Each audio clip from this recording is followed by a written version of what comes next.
everyone from Malaysia and also from Vietnam to learn, to to have social life and also to know and to learn more things from different culture. I think this program is way more better than what we expected, and I wouldn't say that this program let anyone down, but make everybody more than happy and more than happy enough.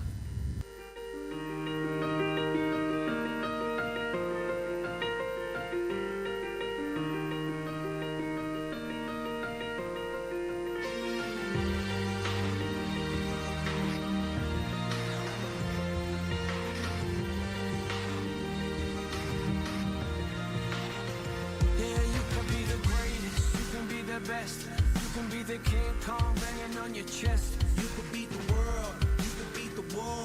You could talk to God, go banging on his door. You can throw your hands up, you can beat the clock. You can move a mountain, you can break rocks. You could be a master, don't wait for luck.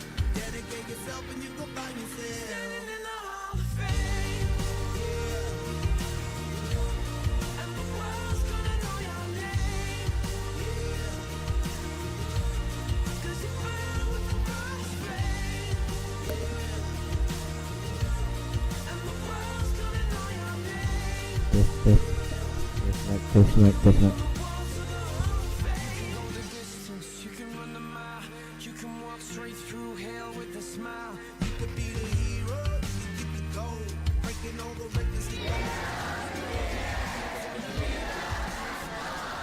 Never gonna know if you never even try. Do it for your country, do it for your name. 'Cause there's gonna be a day when you're Standing in the Hall of Fame, and the world's gonna know your name. 'Cause you burn with the brightest flame, and the world's gonna know your name. And you'll be on the walls of the Hall of Fame. So I think this program is like very great to have a chance to like travel around Malacca, chance to like explore your university, and you guys are awesome. Be students, be teachers, be politicians, be preachers. Yeah. Be believers, be leaders, be astronauts, be champions, be truth seekers. Be students, be teachers, be politicians, be preachers. Yeah. Be believers, be leaders, be astronauts, be champions. Assalamualaikum warahmatullahi wabarakatuh and good morning to all the attendees. Before we start, here are some important housekeeping notes before we begin today's ceremony. First, I would like to invite all the participants to be seated as we will begin our ceremony shortly. Kindly switch your mobile phones to silent mode, and all participants are required to stand up during the arrival of the VIPs and the respected guests. Thirdly, please take out your phone and scan the QR code for the e-book of the program. And lastly, please allow us to have your full attention throughout the program. Thank you.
Announcing the arrival of our guests of honors, Yang Berbahagia Profesor Dr. Arifin Abdul, Deputy Vice Chancellor, Student and Alumni Affairs, Universiti Putra Malaysia, and respected divs entering this hall.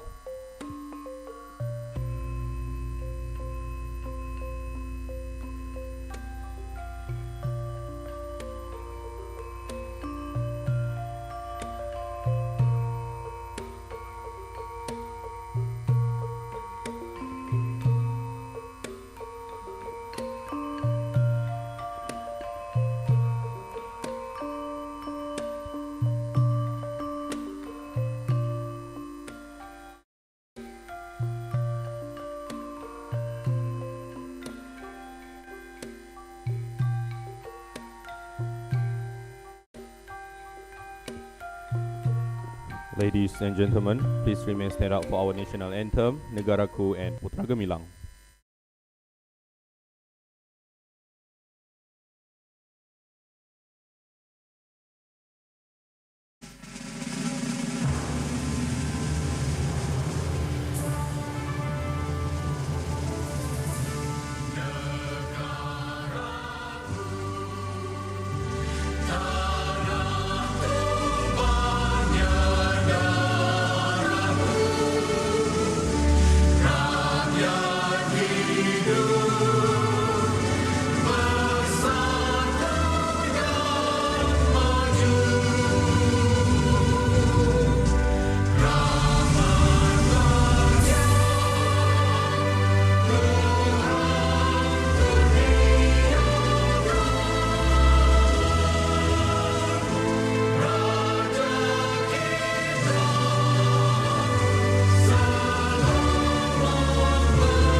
Ladies and gentlemen, you may take your seat.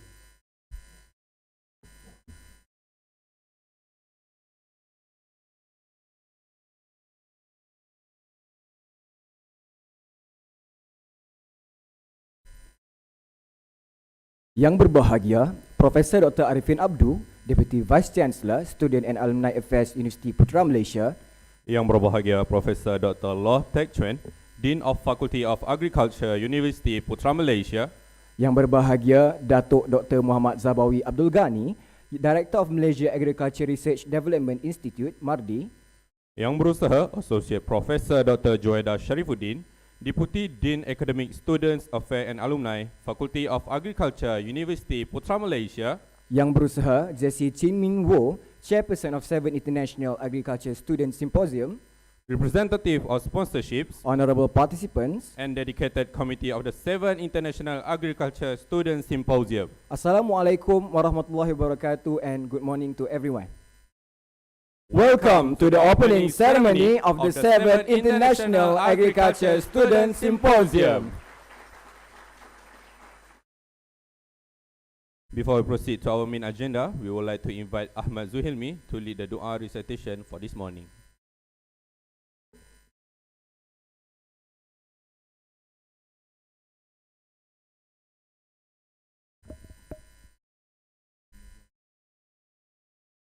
Bismillahirrahmanirrahim. Alhamdulillahi Rabbil Alamin. Wassalatu wassalamu ala ashrafil anbiya wal mursalin wa ala alihi wa sahbihi ajma'in. Ya Allah, Ya Rahman, Ya Rahim. Praise be to God, the Lord of the world. Peace and blessing to be upon our Prophet Muhammad sallallahu alaihi wasallam and his companions and those who follow his example till the judgment day. Allahumma ya Allah, on this blessed morning, in conjunction with the International Agriculture Symposium IASS 2023, we beseech thee and grateful towards you in favor of all the infinite blessing to us, your humble servant, to live a safe and prosperous life. We seek your blessing for the flawless progress of this event from the beginning till the end. We seek your guidance to see a clear of event that would be detrimental to the progress of this event. Ya Latifu Ya Rahman, please bless us with your tawfiq and hidayah. Please guide Universiti Putra Malaysia to greatness, peace, glory and prosperity in this world and the hereafter. Make us responsible intellectual. Granted us valuable knowledge that will be beneficial to mankind in order to gain your mardotillah.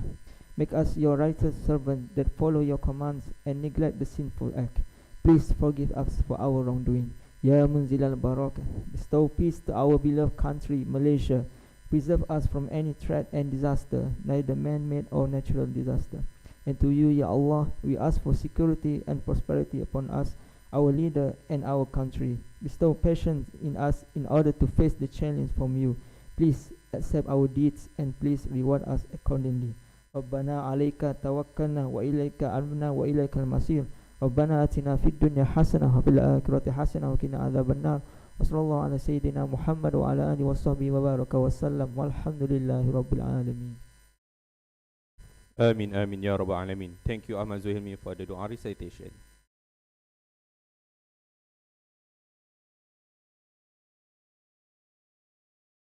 Ladies and gentlemen, we are all blessed to assemble here this morning and we would like to welcome you all of here again for the opening ceremony of 7th International Agriculture Student Symposium. The International Agriculture Student Symposium, or well known as IASS, program has been held 6 times since 2009. This program was held successfully by Student Association Faculty of Agriculture, which is Permatani, with the collaboration of the Management of Agriculture Faculty and the Student Affairs Department of Universiti Putra Malaysia, to give an opportunity to the local students and international students in terms of gaining new knowledge and exchanging information related to agriculture. Each of the program station of IASS that was has a different theme for each year. And as for this year, that theme, Youth Involvement and Innovation for Food, has been chosen with a total of 10 scopes listed. For more information, this year, the 7th International Agriculture Student Symposium has received participants from 4 universities around the world and a total of 29 participants. Ladies and gentlemen, without further ado, let us all welcome Jessie Chin Ming Wo, Chairperson of the 7th International Agriculture Student Symposium, for the opening speech. Please welcome.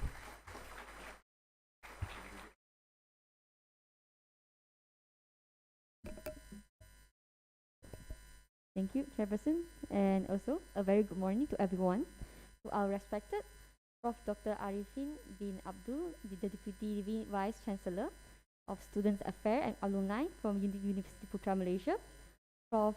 Loh Teck Chuan, the Dean of Faculty of Agriculture, Dato' Dr. Muhammad Zabawi bin Abdul Ghani, the Director of Malaysia Agriculture Research Development Institute MARDI, and Associate Professor Dr. Juwaida bin Sharifuddin, the Professor of University Putra Malaysia, our plenary speakers, sponsors, representatives, and head departments, lecturers, and all the participants of 7 IASS. I would like to extend a warm welcome to everyone who have traveled from near to far for attending this 7th IASS, 7 International Agriculture Student Symposium in 2023. This is an exciting event for all of us as we come together to discuss important issues and explore new ideas in the field of agriculture. So, as the chairperson of this symposium, I feel privileged to have this opportunity to host these international biannual events with other 49 of these organizing members we have here from Faculty of Agriculture.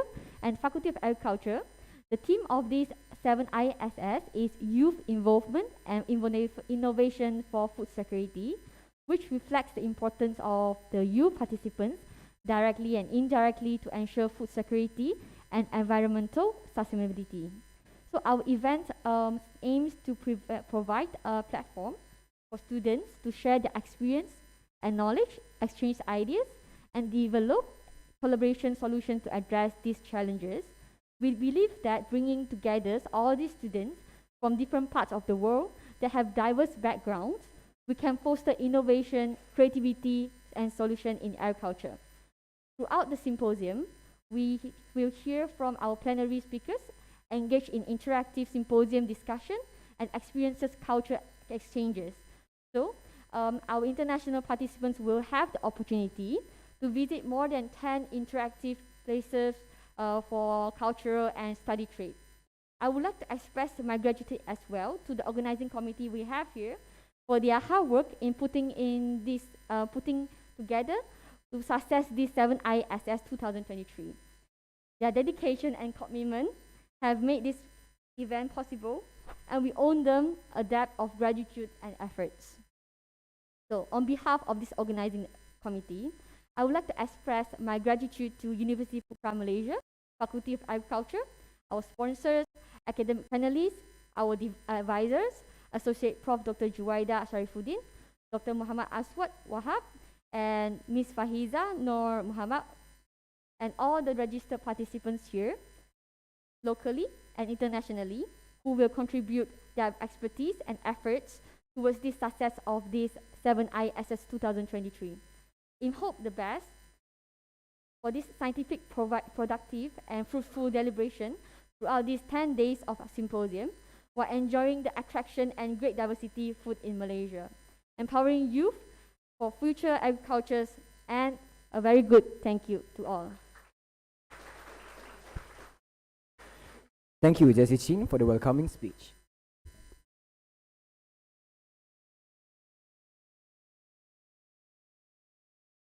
Dear all guests, to continue our agenda for today, I would like to invite Yang Berbahagia, Professor Dr. Arifin Abdul, Deputy Vice Chancellor, Students and Alumni Affairs, University Putra Malaysia, to give the speech and officiate 7 IASS. Once again, please welcome. Thank you, Mr. Chairperson. So something weird today. Normally the MCs were the girl and now today as boys. Congratulations to you.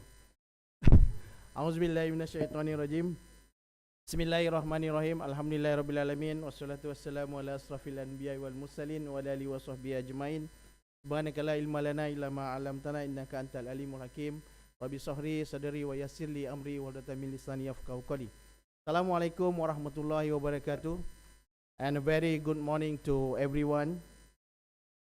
Yang berbahagia Datuk Dr. Muhammad Zabawi Abdul Ghani, Director General of MADI Malaysian Agricultural Research Development Institute. Yang berbahagia Professor Dr. Loh Teck Chuan, Dean Faculty of Agriculture, University Putra Malaysia.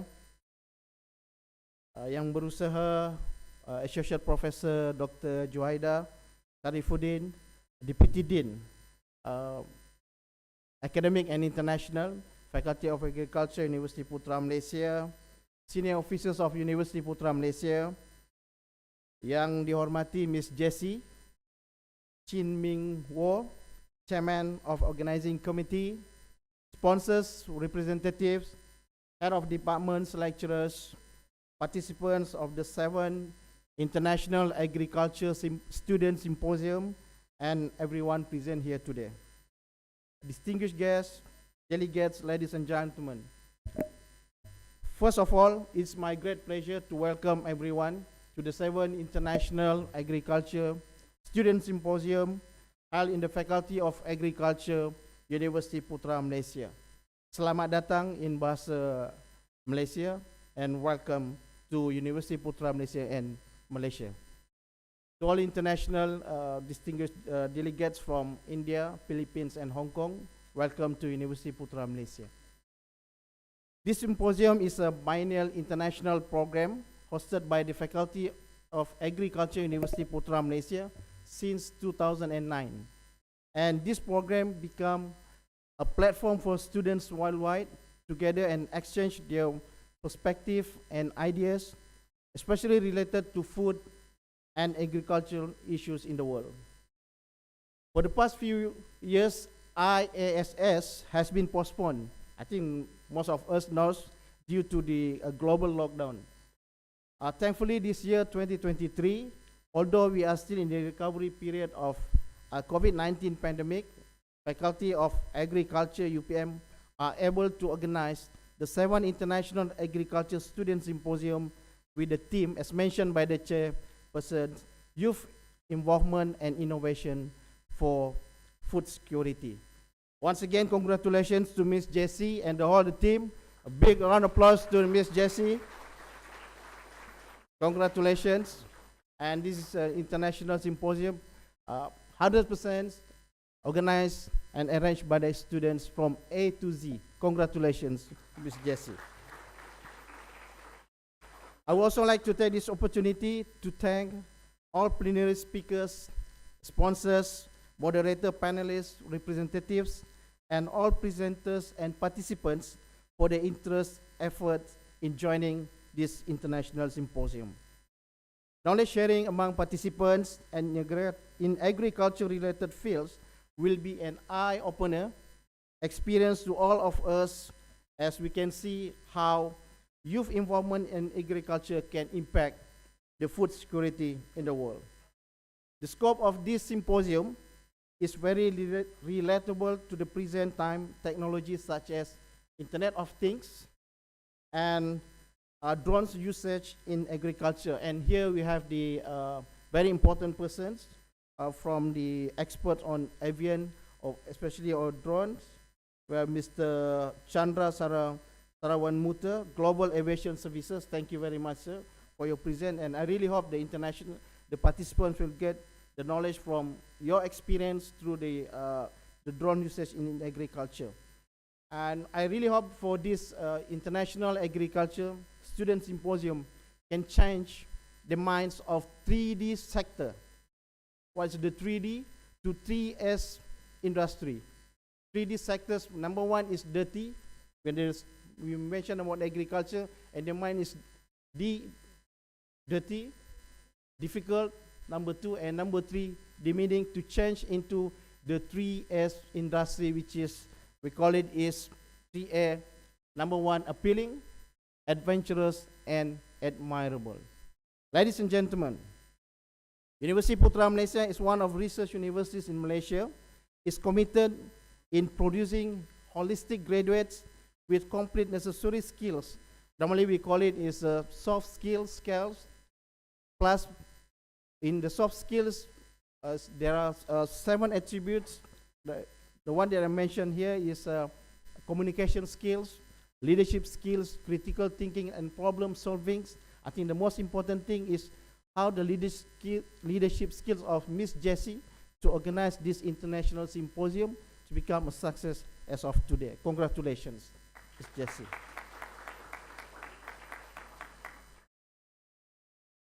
Ladies and gentlemen, Yang Berhormat Datuk Seri Muhammad Khalid Nordin, Minister of Higher Education, in his visit to UPM, the last 27 January 2023, emphasized UPM to plays a role in observing how the country is affected by the challenge of food shortage, as well how to overcome the issue related to the food security, especially in our country, Malaysia. And he believes that all of the strength UPM possesses in terms of academic staff and research, together with the industry and society, it can help the country in dealing with the challenge of food security nowadays. The minister also noticed that the global trends have made it increasingly clear that innovative approaches are necessary to achieve food security that prioritize the well-being communities and the environment. And UPM recognized the importance of, mentioned here, the social innovation, the social entrepreneurship in achieving this goal. And I do believe that through the International Agriculture Symposium, students will include also the social innovation, the social entrepreneurship, and at the end of the day, the social farming. One promising approach to achieve this is social farming, which combines agriculture and social services to provide therapeutic benefits for individuals, particularly those disabilities or mental health issues, or in Bahasa we call it OKU.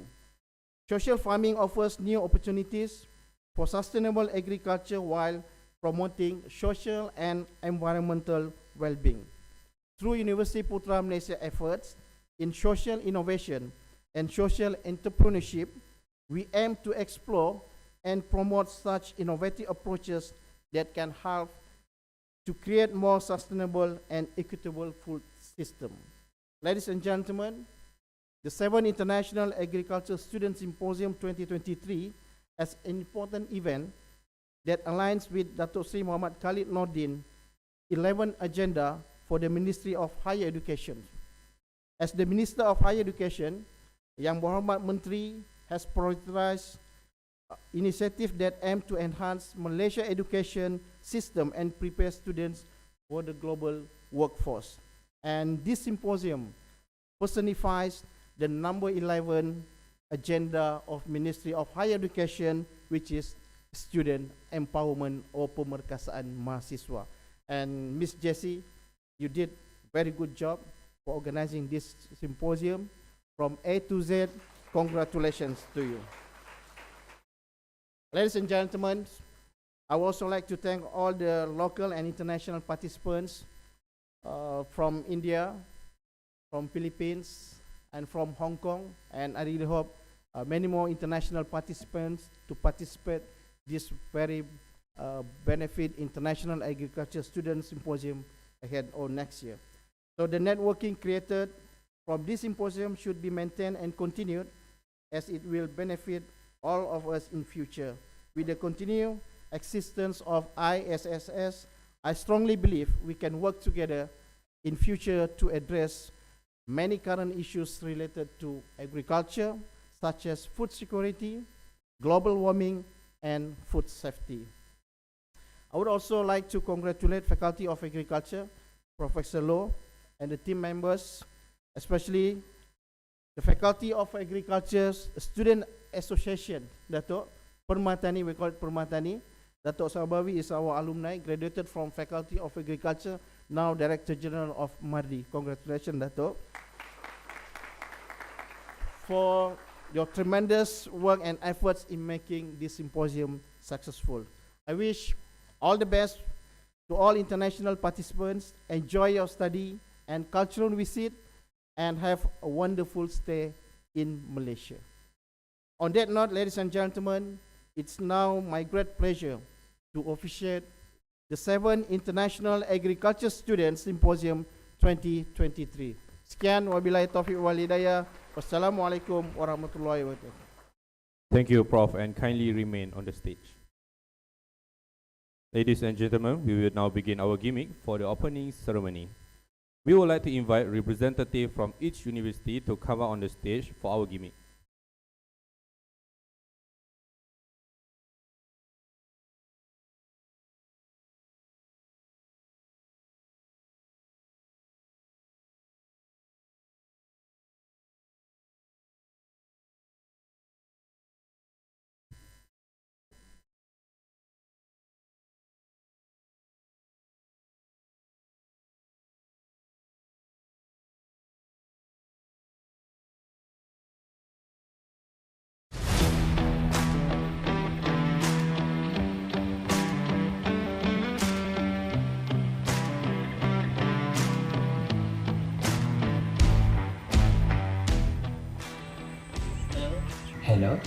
Hello? Alright, I'll try and listen.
Thank you, Professor Dr. Arifin Abdu, for officiating. Ladies and gentlemen, by the end of the video montage, our 7 IASS program has officially begun.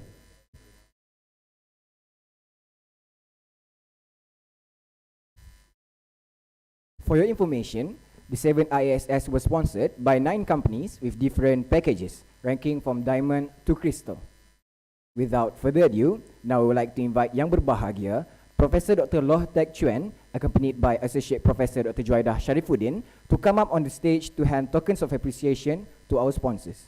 Please welcome.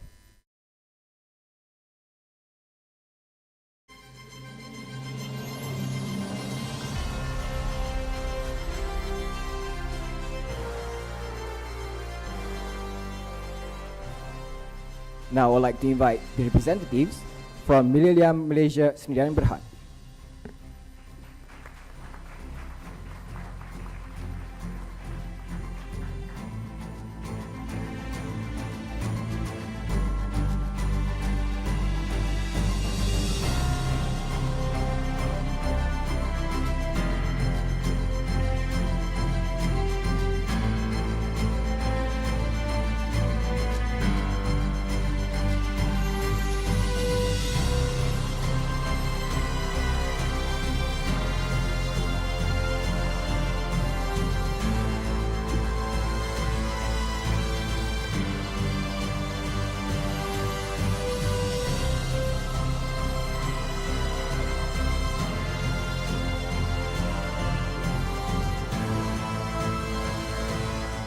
Thank you.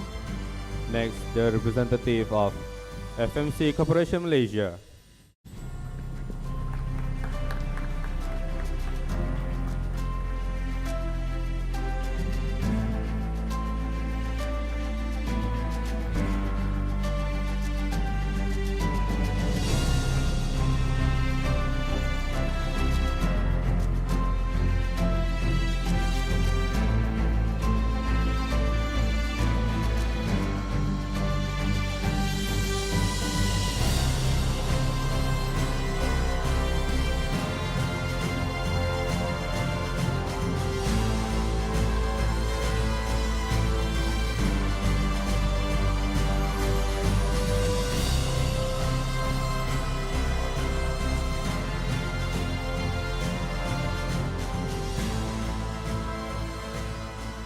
Next, I would like to invite Malaysian Agriculture Research and Development Institute, MARDI.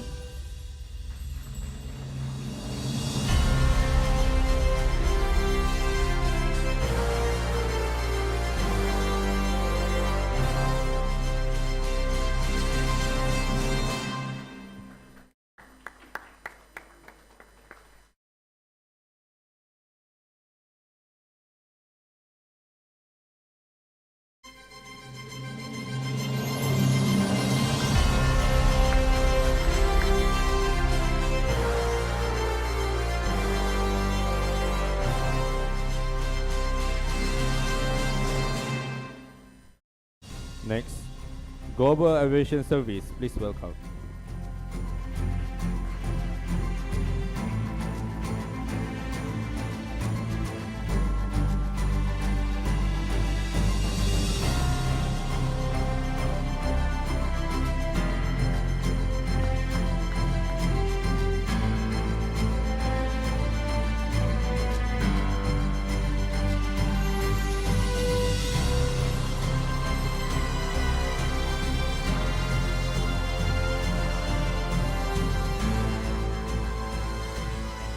Next, I would like to invite the representative from Amikum Niaga Sdn Berhad.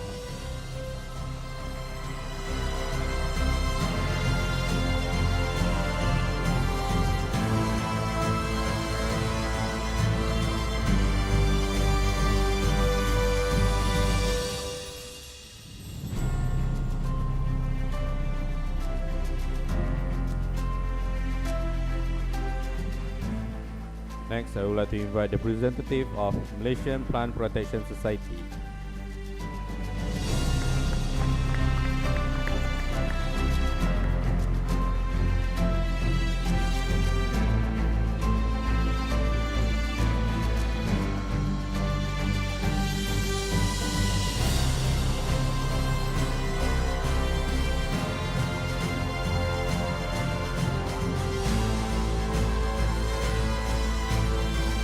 And lastly, I would like to invite the representative from the Agriculture Malaysian Institute of Malaysia, AIM.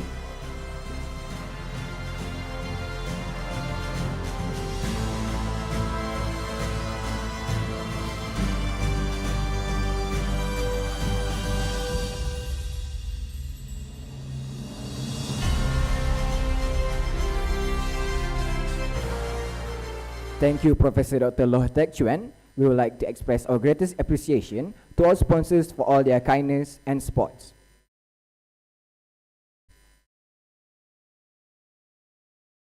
Ladies and gentlemen, we finally reached the end of our opening ceremony. Once again, we would like to thank Deputy Vice Chancellor yang berbahagia, Professor Dr. Arifin Abdul, for being here to officiate this symposium. We also would like to address our greatest appreciation to our sponsors. And last but not least, thank you to the entire participants for joining us in the 7th International Agriculture Student Symposium. The organizing committees of the 7th IASS hope that you will enjoy your stay in Malaysia.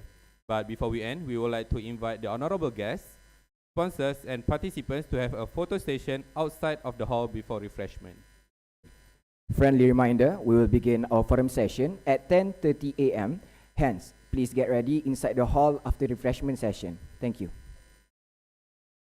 Announcing the departure of Yang Berbahagia, Professor Dr. Arifin Abdul, Deputy Vice Chancellor, Student and Alumni Affairs, Universiti Putra Malaysia, and the respected divs marching out of the hall.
Cubaan suara 1 2 3. Ujian suara 1 2 3.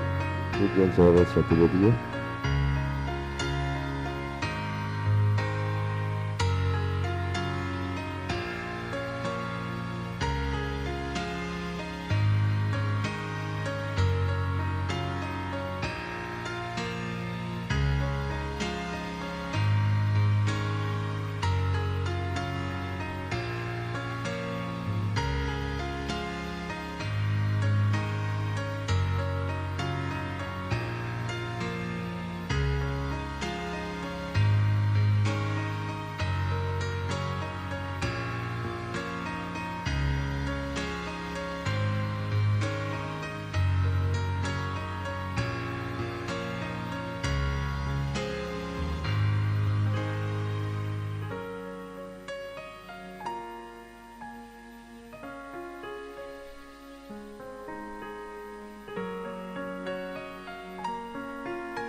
Cubaan suara 1 2 3. Cubaan suara 1 2 3.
Tes.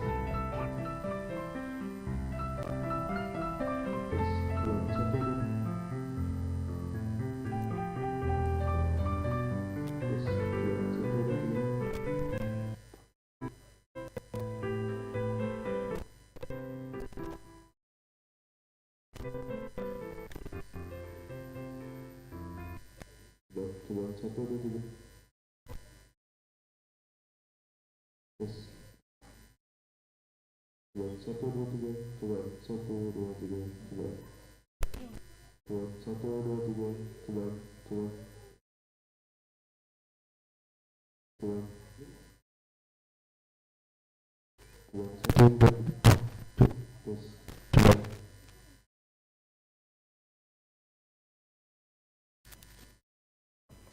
Coba. Coba 1 2 3.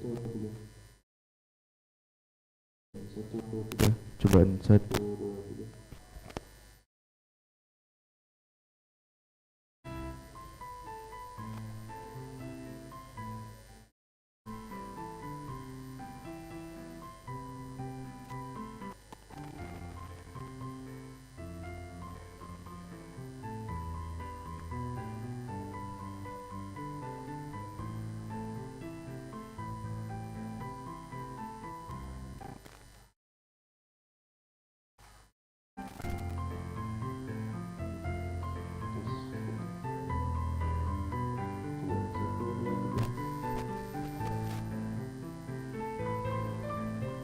Cobaan 1 2 3. Cobaan 1 2 3. Cobaan 1 2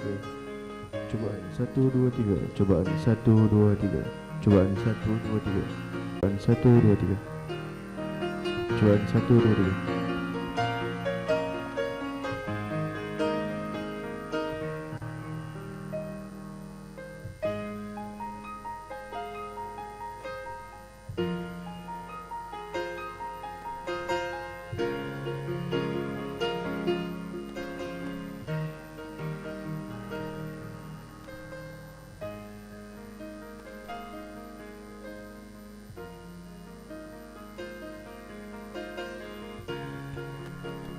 Cobaan 1 2 3. Cobaan 1 2 3. Cobaan 1 2 3. Cobaan 1 2 3. Cobaan 1 2 3.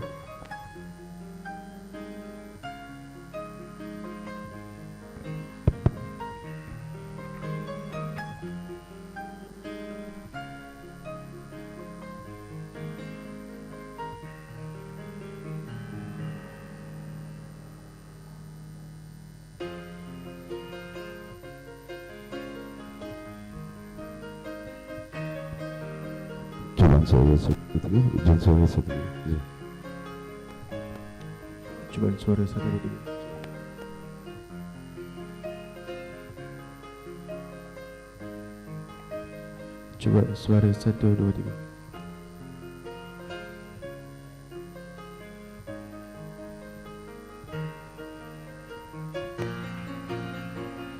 Session, I'd like to invite our forum speakers today to give a sharing session entitled Food Security in Malaysia, Where Are the Youth? Let us call now our forum speakers this morning, Professor Datuk Dr. Mat Nasir Shamsuddin and Datuk Dr. Muhammad Zabawi Abdul Ghani, along with our moderator Dr. Firdaus Sulaiman. Please give them a round of applause. You may start, Doctor. Okay, Assalamualaikum warahmatullahi wabarakatuh. Good morning everyone.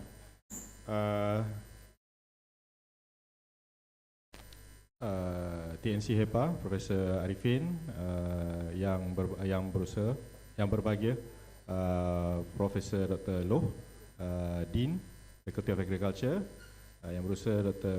Juwaidah, Profesor Madya Dr. Juwaidah, TNCD for Academic Affairs, fellow participants of IASS, welcome to the forum session this morning.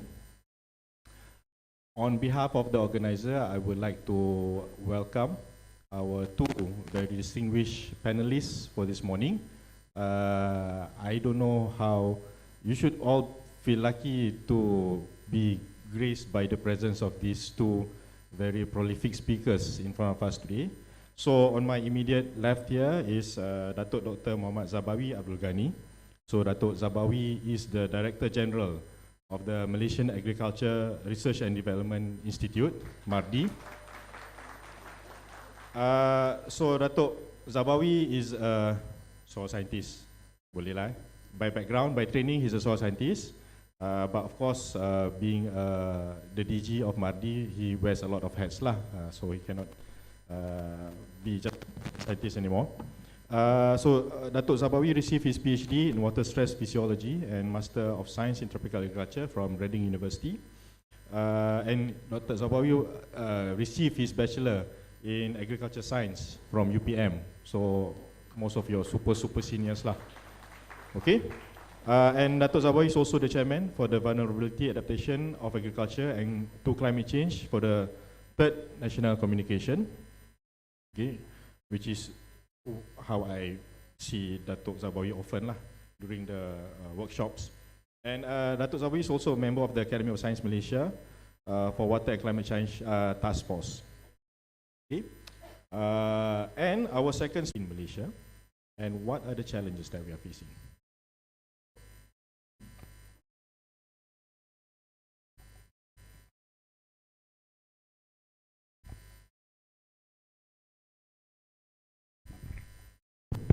Okay, thank you moderator yang berbahagia, Prof. Dr. Arifin, PNC, Prof. Loh, Profesor Madya Juwaidah, and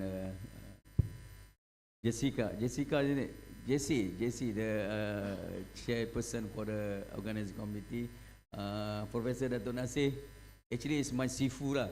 I'm not study under Dato' because Dato' is in different faculty last time, I think in early 80s. You know? So, but Dato' is very well versed in food security because economics is a very very general. So, as mentioned by the moderator, I'm graduate from UPM. So luckily, I'm working with MARDI.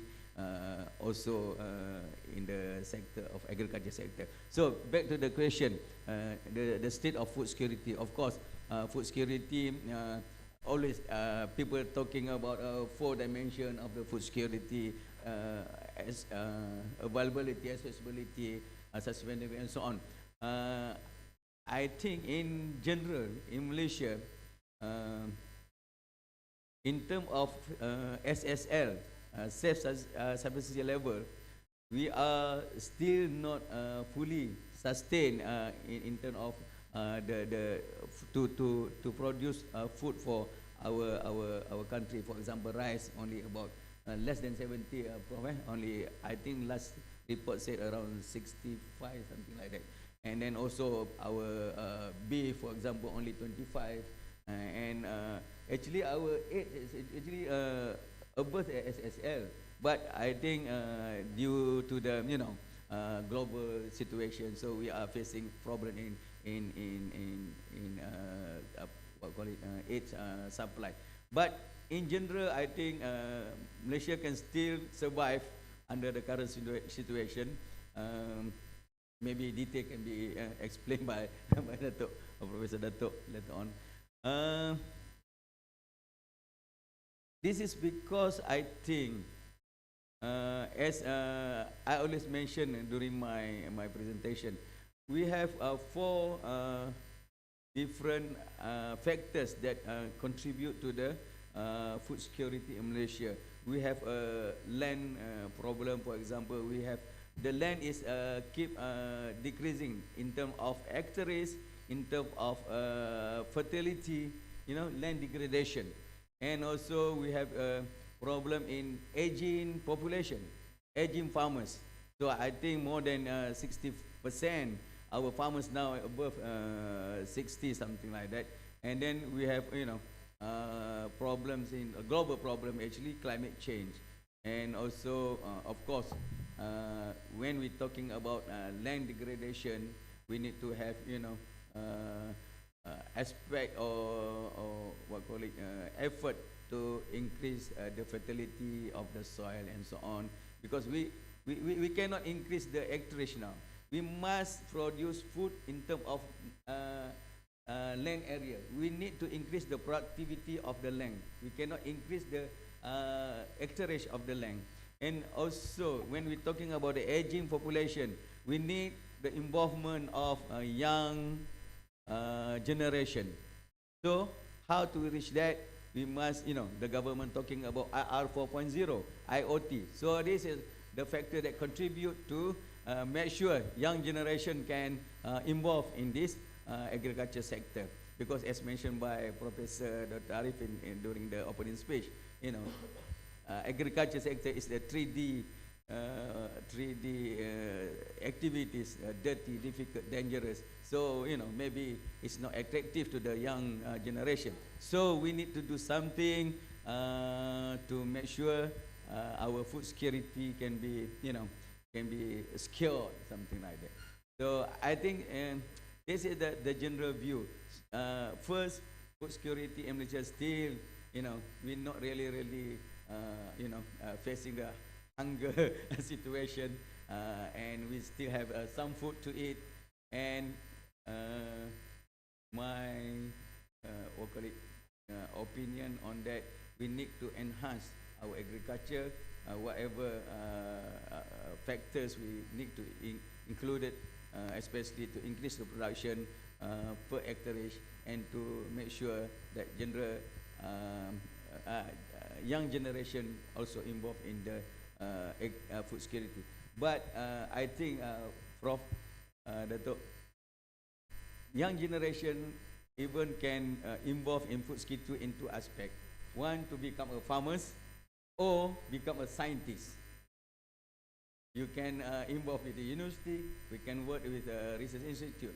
So these two aspects, I think we can, the young generation can contribute to the food security by become a farmers, modern farmers, and also become the scientists in university or in research institute.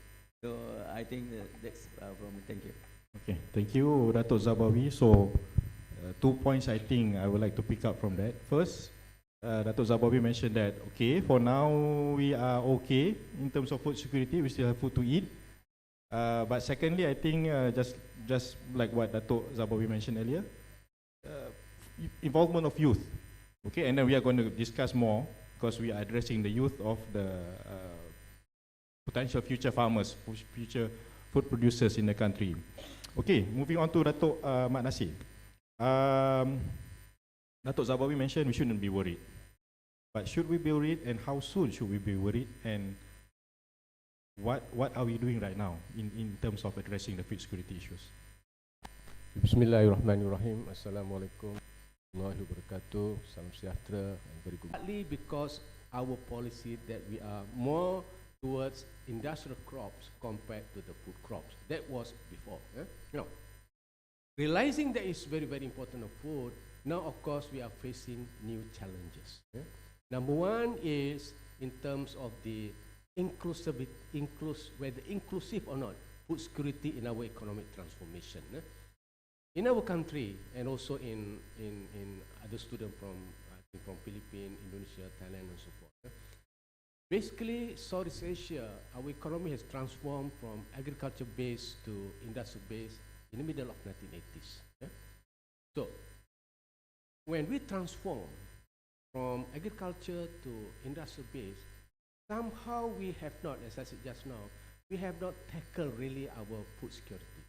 Because most advanced countries like US, like UK, like France, for example, they are basically food surplus countries. They are advanced in terms of industry, but they are also food surplus country. So much so they can use weapon, basically, their food. But we want to move industrial countries, and yet we neglect in terms of our food production. So if you look at the SDG, Sustainable Development Goals, as far as other goals, we are okay. But as far as zero hunger, which is related to food production, food security, we are basically another country in this region. We are not progressing as much as like education, inequality, for that matter, poverty. We are better, okay, actually. But as far as zero hunger, we are still not progressing as much as other goals. So this indicates that our food security is not taken care of in terms of our economic transformation. That's number one. Number two, in terms of the purchasing power, okay? We are basically moving toward industrial countries. And yet, on average, we spend about 29.5% of our food. On average. That's why I did 20 and 40 before. This is in Malaysia, how we categorize our incomes levels. So on average, Malaysians spend close to 30% on food. So that's why when our inflation actually now is about 3.5% from January until November this year, the latest figure. Actually, inflation in Malaysia has not been more than 2% for the last 10 years, from 1.9%, things like that. But now it's 3.7%. But more importantly is that what are the behind that inflation figures? Is that the food inflation is more than 7%. I mean, because inflation, consumer price index, there are different categories. The food inflation is 70%. This is basically by the society in general. And more importantly also, the inflation by the B40, the word, I mean, for the poor, they look at inflation is higher actually, is more than 16%. Inflation for chicken, for example, is more than 16%, close to 7%. By the poor, by you all probably just like, probably like 7%. But for the poor, because of their low income earning, this is some of the few challenges. And also, of course, urbanization. So, because 70% of our population basically is in the urban areas. And this urbanization rate is not only the urbanization process, but talking about accelerating urbanization. More and more population. This is how basically how we want to tackle our production in the urban areas. That's why urban farming is becoming more and more important. And also, one of the challenges also, other than inclusive economic transformation, talking about the purchasing power, urbanization, is changing the diet. We basically, Malaysian, or when I say Malaysian, I think Malaysian, Indonesian, Philippines, those participants here, we are more or less about the same structure of our economy. We are basically moving toward more of protein-based food compared to carbohydrate food.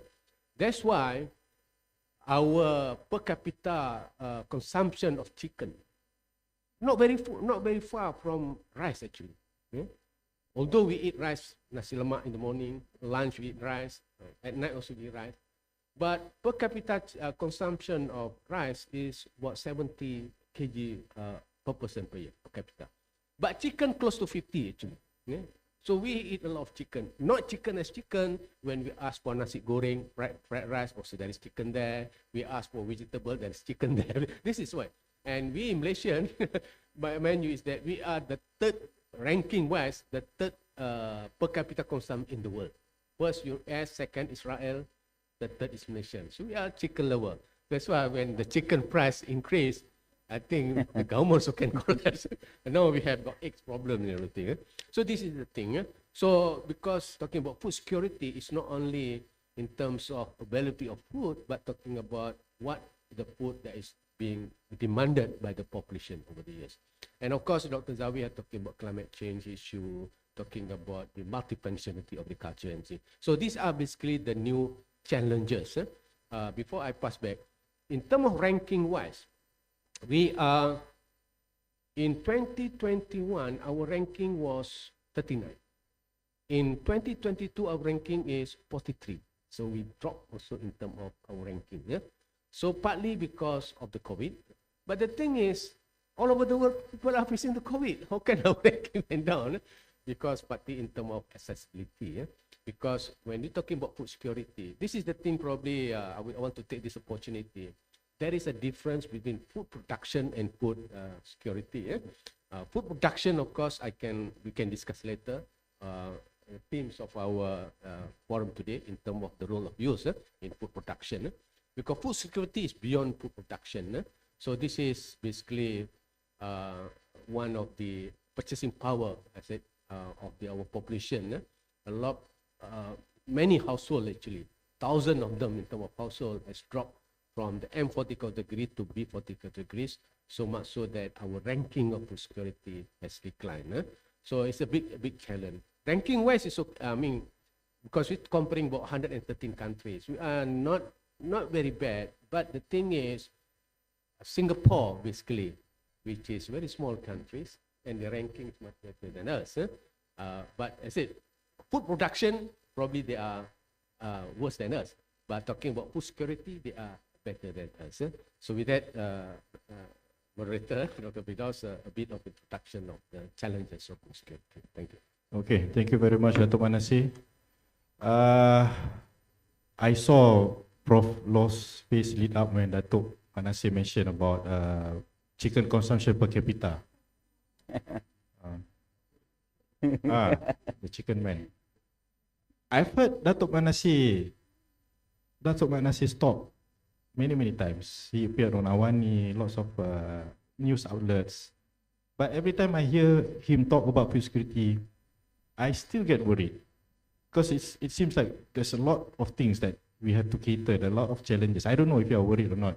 You should be, because you are the future generation who is going to solve the problem. Okay, I'll be gone in 20 years. So it's basically, yes, it's the Dato' Manasih is going to pass the hat to you, the baton to you soon. Okay, so hopefully, we have a lot of things. 24 billion deficit. We have B40 issues to tackle. Dato' Zabawi has also mentioned about land scarcity. Okay, so I hope all this, you can absorb all this. Okay, it is worrying, but at least find this or see this as a challenge for you to solve in the future. Okay, coming back to Mardi. Okay, so we want to give the floor to Mardi basically to highlight. Okay, so we know food security is an issue, and like Dato' Manasih mentioned, food security goes beyond food production. Okay, but Mardi's role. Okay, can you highlight what are the innovations that Mardi has developed over the years, specifically to tackle the issues of food security? Okay, thank you, Dr. Fidos. Yeah, basically, Mardi is the largest research institute in Malaysia. So we work in all crops except oil palm, rubber, and cocoa. So that means we're working on food crops, horticulture crops, livestock, food sciences. So in terms of food production, we keep doing research to increase the production per land area. For example, most of the people in Malaysia do not know that Mardi actually feeding the nation, because we already produce 53 variety of rice. So 95% of the farmers, rice farmers, using our varieties but the name is not Mardi, because when the rice go to the factory, they just blend all together. And also, as mentioned by Prof. Dato' Nasir, food security not just production, but also the nutrition, the accessibility, So that's why in Madi we also have to study the value, the nutrition of the crops. We can design the crop, for example, the crop, for example, the vegetable in higher in calcium, higher in vitamin C. So we have our study, our research on that. And in terms of food, we develop food with the high protein from maybe vegetable base. We have try to increase the nutrition of the food. We convert yeah or we not really modified. We produce a new type of food, healthy food, something like that. So because we know that without having good or quality food, the element of food security cannot be reached. This is a part of the, and also we study the conservation of the future resources for food. For example, the future source of carbohydrate, for example. So the crop conservation is very important. The crop for the future. But sometimes, the people just ignore the crop for the future. But we try now to do some collection, to make sure in the future we have alternative. For example, if we cannot grow rice for the carbohydrate sources, maybe we can have another type of crops to replace rice for the carbohydrate source.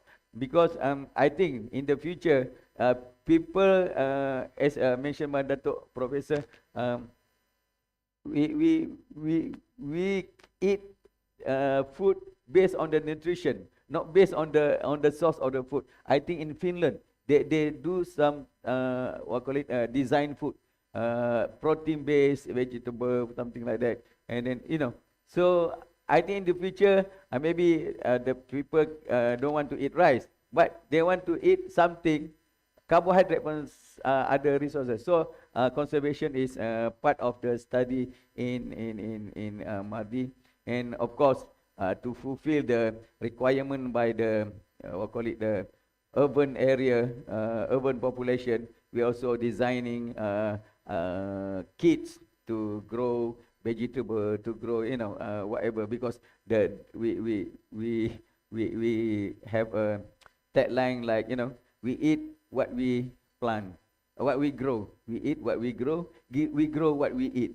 So this is part of the strategy to tackle the urban population. So we produce kits for the urban agriculture. So I think this basically from the main food crop to the nutrition food. So we cover all the aspect of the food actually. Okay, thank you. Okay, so now you've heard from the Director General himself the wide spectrum of what Mardi is doing. So now we know what our neighbors are doing. Okay, for those of you who are staying in the colleges right across the street, that's where Mardi is, if you don't know, just in case. Okay, but I still want to hold on to Dato' Zabawi for a moment. You mentioned about, okay, if youth, you can either participate as farmers or you can participate as scientists. And then you talk about something about IR 4.0 earlier. What are some of the research and innovations that has been carried out in Mardi to make agriculture sexy to the youth, to make it appealing to the youth? Okay, we have one research center. We call it engineering research center. So in that centers, we do study how to produce food using IoT. So it's easier to the young generation, because the young generation don't want to go to the farm anymore. Just go to the farm once a while, and then everything is on the finger. Just click something on the tabs or handphone. So the fertilizer can go to the crop, the water can go to the crop. So we have one center specifically to study IoT aspect, and also in Center of Horticulture Research, we design the system. Last time we talk about hydroponic, simple hydroponic, but now we talk about little bit complicated hydroponic system combining with IoT. So I think this, as mentioned by the Dr. Firdaus, the sexiest aspect that can attract young generation to involve in agriculture. Okay, I've been there. I've seen it. It's very impressive. I just want Datuk Zabawi to mention it himself, lah. Okay, to all of you, it's very impressive. Yeah, whenever if Madi has an open day or for during Maha, take the chance to go there and see for yourself. Okay, all the gadgets, all the bells and whistles that Madi has. Okay, Datuk Nasir, we've heard of crop insurance. You've talked about crop insurance all this while. We haven't had that yet in the country, as I believe. Is that something possible, or is that something in the pipeline? We know that it's something that's been touched on by the previous administration. How is it going right now? Thank you. I think before I respond to your question, I would like to bring the participant here so that we are everybody on the same page. What is food production? What is food security? Food security basically is there are 4 components. Some people 4 pillars or 4 dimensions. Number 1 is in terms of availability. That means how the food is available in the country. There are 2 sources. One is that we produce our own or we import. This is the production side related to crop insurance.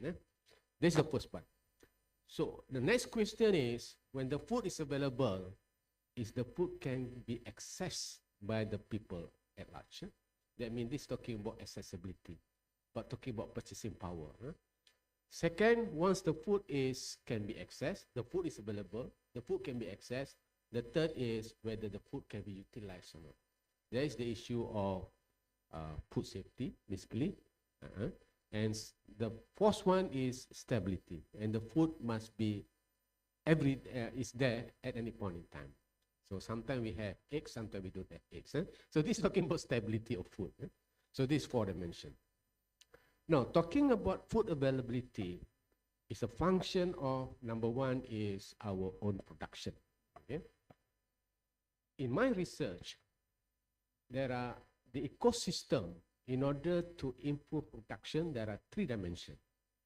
Number 1 is in terms of policy. Second, in terms of technology, how to make it sexy just now. And the third is where the role of you all in terms of entrepreneurship. Okay. In terms of policy, there are 2 things which are very important. Number 1 is, in a country, we have 5 million hectares of palm oil, and then we have about, the last study that we have, about 800,000 hectares of land, not even 1 million. And yet it has been declining over the years. Okay? So the policy must be, which must have the return. Investor, basically, they're talking about the return.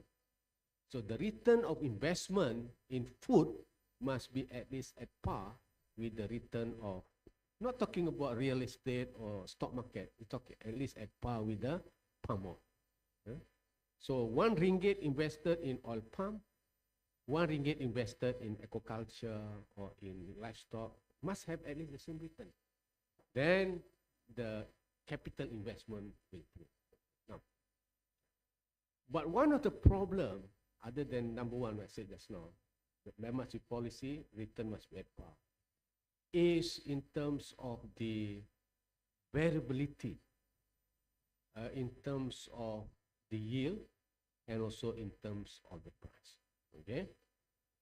Agriculture basically is the field-based, land-based out there, and very susceptible to natural disaster. That's number 1.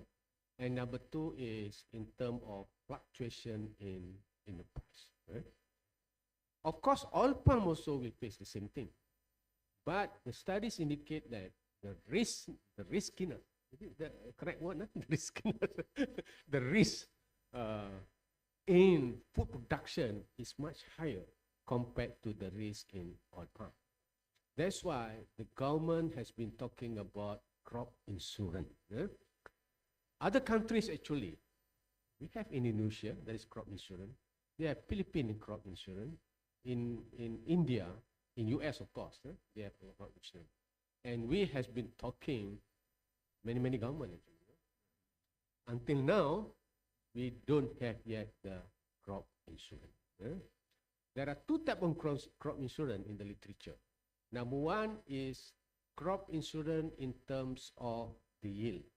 This is partly because of the natural disaster, other flood and so forth.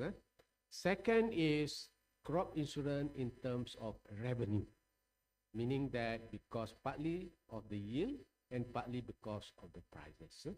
The price actually, if you all the students, if you go to Iowa City Mall, yesterday you look at the price of shirt.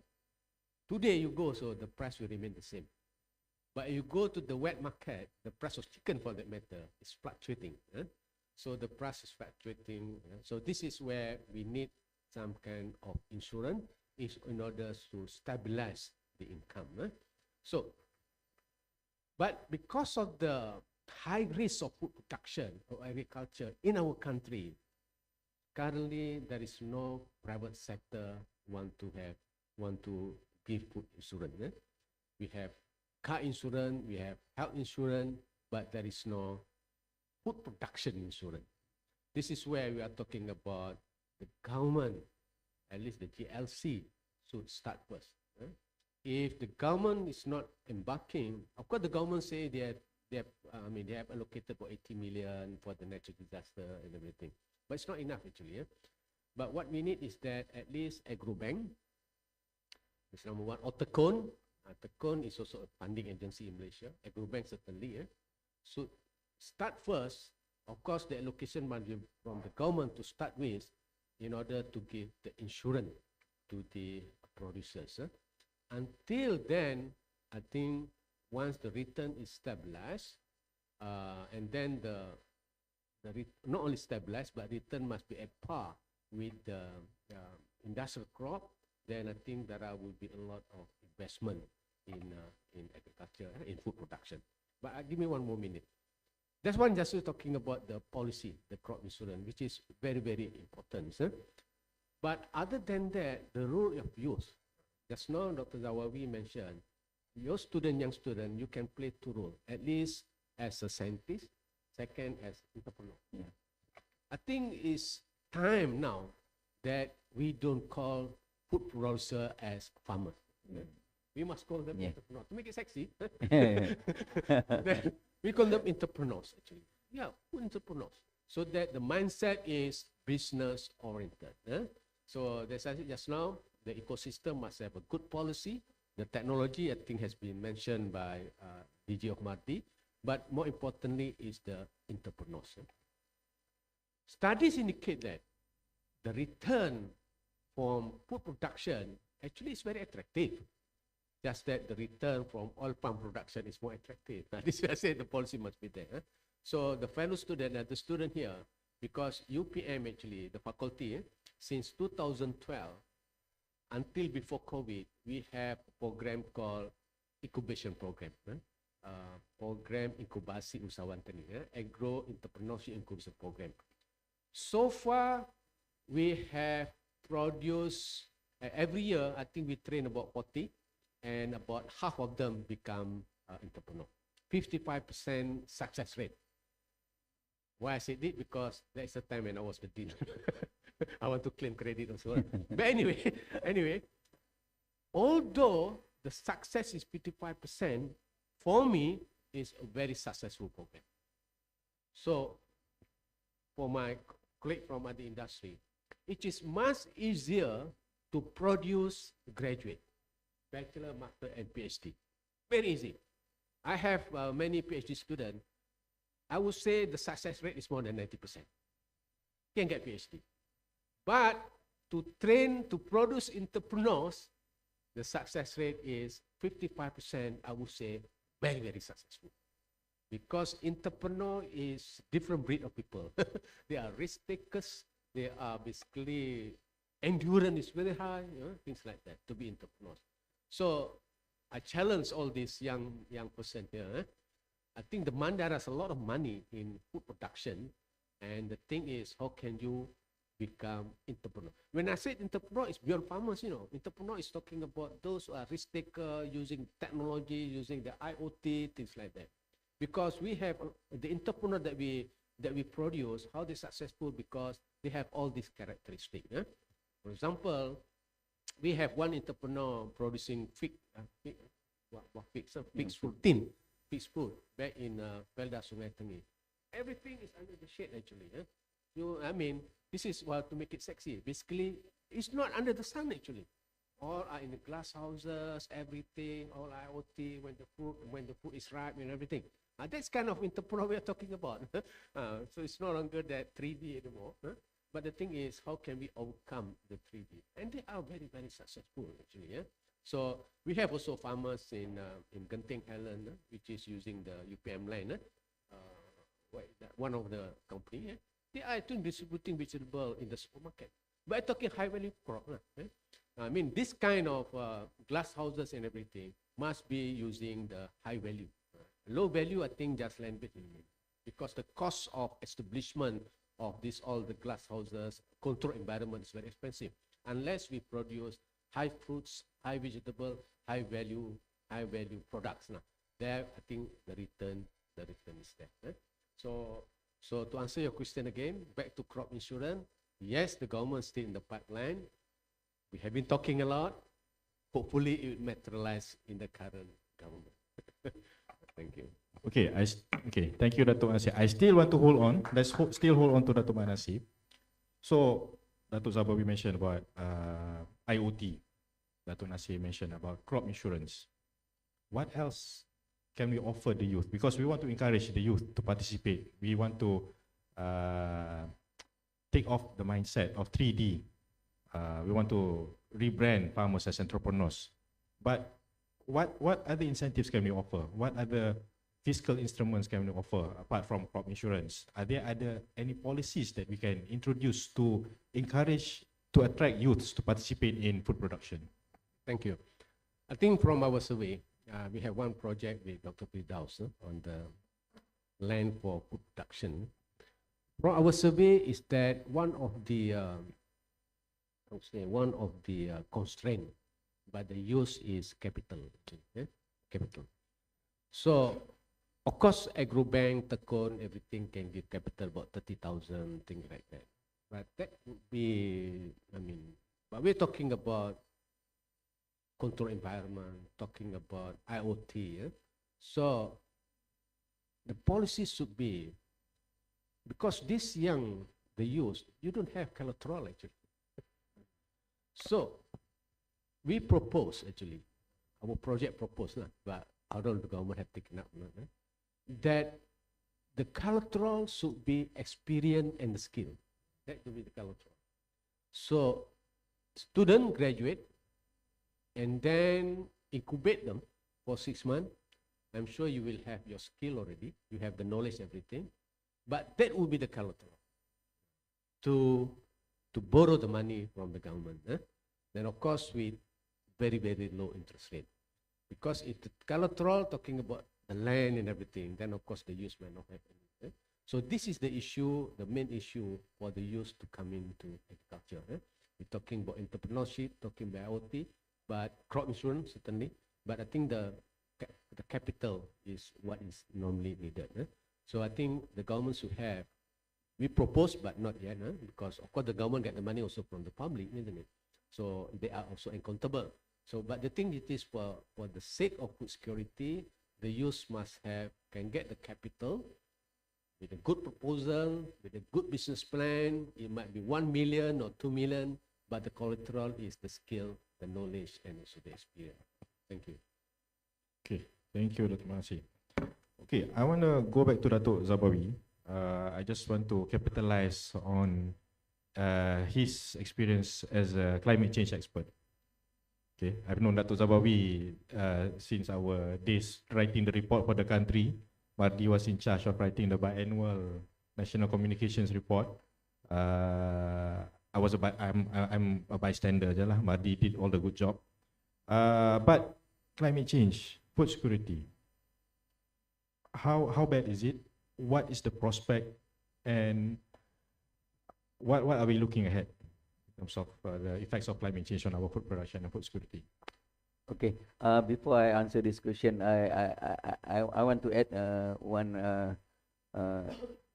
factors in to develop the young entrepreneur. Actually, at MAF now, last time MOA and changed to MAFI, and then MAF, MAFS. So they have I think since MOA they have a program on agropreneur. And also in Mardi, we have one center to develop the one center we call it technology transfer and entrepreneur. So we have one special program for young entrepreneur, agro entrepreneur, young agro entrepreneur. So we can develop from the beginning. We give the support in terms of grants, in terms of technology, in terms of training. So this is an opportunity for the young generation. If after the graduate, I mean maybe you want to joining in the agro entrepreneur. So you can register with Mardi, and I believe in other country also they have some program like this. Okay, back to the question. In terms of climate change, of course, the climate change will affect our production in terms of rice, even oil palm and so on, livestock. So in Mardi, we have a study to develop, for example, rice variety that drought tolerant to the drought, salt tolerant, because the issue of sea level rise, and also we try to develop flood tolerance rice variety. So this is in terms of rice. So we are ready. Hopefully by 2025 we're going to launch our drought tolerant varieties. So now in the pipeline. In terms of livestock, for example, we have, of course, I think UPM also have a technology in terms of closed system for chicken rearing and so on, for broiler and other for layers and so on. So at the same time, we try to develop the feed for the animals to ensure that whatever effect of climate change to the production of, for example, corn in the overseas. So we try to find out the alternative source for the animal feed. The study is going on now. We work actually with one company to use microbe-based animal feed, because maybe we can enhance or we can use microbe to utilize to digest the fiber from the oil palm frond and so on, to ensure that the animals can absorb the nutrition from the feed. So I think that's the parts of study that we do to overcome, or to at least to reduce the effect of climate change. This is in terms of adaptation, and in terms of mitigation, we try to reduce the emission of gas from paddy field. For example, we try to using regulate the use of water in paddy field. Actually, in paddy field, we no need to use water all over the period. We can only need water in certain period only. So we did study on that. So I think Dr. Firdaus, this is part of our effort to overcome or to reduce the effect of climate change, and also to reduce the emission of GHG as we are, comply to the international obligation. Okay, thank you, Dato' Zabawi. And I know Dato' Manasseh is also eager to chip in because he's also passionate about climate change and agriculture. So please feel free, Dato' Nasir. But I still want to touch on Dato' Zabawi. So Dato' Zabawi mentioned about mitigation and adaptation. If you talk about climate change, these are the two words that will always come together, mitigation and adaptation. But Dato' Zabawi, I want to ask your opinion. I've heard some opinions before this. Is that we have actually passed the stage of mitigation. We are at the stage of giving up on mitigation because climate change is nothing else that we can do to stop it. I don't totally agree, but I just would like to get your opinion on that. And what I heard is that we should focus our resources, our efforts solely on adaptation. What's your opinion on that? Okay, of course. First, I think we need to tackle the adaptation aspect because we try to adapt our crop to the change of the climate. We want to develop the new tolerance variety. But in terms of GHG, GHG emission, we need to really because, for example, the main culprit of GHG emission is the use of fertilizer for what call it our oil palms, for example, because they use a lot of nitrogen-based fertilizer. So I think in our report, Malaysian report to the UNFCCC, I think more than 70% the GHG emission is come from the plantation crops, the use of fertilizer. So this pro and con aspect. If we want to reduce the using of fertilizer, what happened to production of our crops? So we need to find out what is the alternative source of fertilizer, maybe microbe based and so on. So yeah, I agree with Dr. Firdaus. In terms of mitigation, we still cannot overcome the problem without compromising certain aspect of agriculture. But the main, I think the main focus now is to adapt our crop to the climate change. Maybe we still working on mitigation to fulfill our pledge to the UNFCCC to reduce the GHG emission.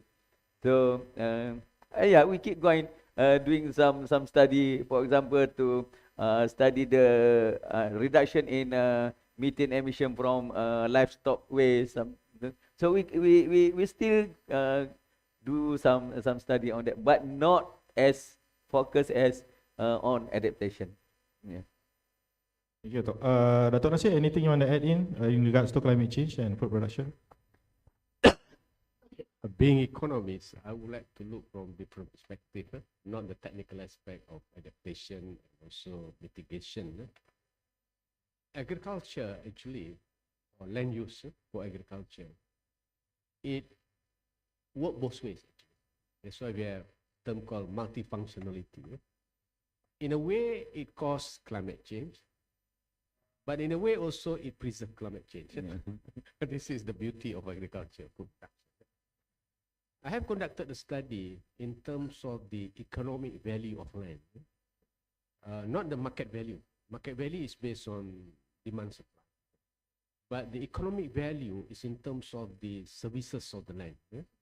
So basically, the land, when we produce food, there are 4 services, if I can remember.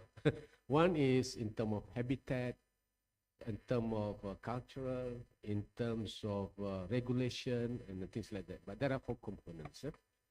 So land use for food production, land use for paddy production for the matter, it also preserves the climate change.